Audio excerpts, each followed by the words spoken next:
नमस्कार। स्वच्छ किसान मोर्चा से मैं वीरेंद्र नरवाल। जैसा कि आपको मालूम है, पिछले एक साल से तीनों काले कृषि कानूनों के विरोध में किसान दिल्ली के चारों बॉर्डरों पर बैठा हुआ था, क्योंकि ये हमारी ज़मीन और ज़मीर की लड़ाई थी। इस लड़ाई में 800 से ज़्यादा हमारी शहादतें हो चुकी हैं और जब एक साल पूरा होने आया तब मोदी जी नींद से जागे और उन्होंने इन तीनों काले कानूनों को रद्द करने का आज ऐलान किया। यह किसानों के संघर्ष की और किसानों की शहादत की जीत है।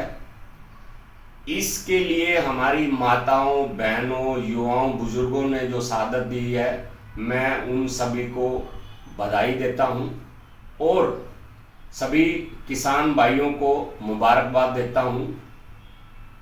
जय जवान, जय किसान। बचेगा किसान तो बढ़ेगा हिंदुस्तान। जय हिंद।